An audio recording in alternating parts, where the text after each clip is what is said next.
My aunt once told me, on the day I was born, my father held me as carefully as a ticking bomb, brought me close and said, "I promise you everything." Alive, with the inhale of our first breath, our hearts swing open like the doors to an empty new house waiting to be filled with everything we love. And in that moment, our eyes squinting at the blinding light, we are filled with the abundant hope that everything in our sight is attainable. My wife, her water broke at 10:40 that night, and over the next 24 hours, I paced back and forth in that hospital room, scuffing the words "perfect parent" with my heels over and over until it was deep enough into that linoleum floor for me to believe it. And damn right I believed it. Even convinced myself that anyone who says parenting is hard just doesn't have it figured out like me, because let's face it, I'm pretty awesome. But by that following evening, there was my son, crying in my arms, me not knowing how to make him stop, and all I could think was, oh my God, what have I gotten myself into?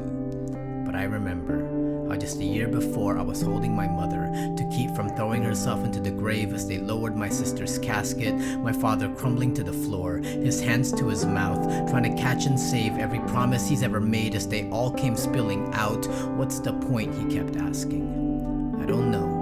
All I know is from ashes we come, and to ashes we return, and we've been struggling since the womb, pushed out into a world that looks at us with thoughts of eating us alive. It was cancer that almost ate me alive, so I learned how to write poems on my palms, clenched inside my fist to keep death at bay 3 minutes and 10 seconds at a time. But sometimes I let them write themselves past the margins and into my fingers, so I'll always remember to count my blessings. And I'm counting my blessings, even the ones that hurt, the ones that carve tattoos deep into my bones. How beautiful the way pain turns into art that manages to survive, because one day my son will have carvings of his own and I'll have to teach him, look, the hurt we sometimes feel is just this life's way of adorning us from the inside.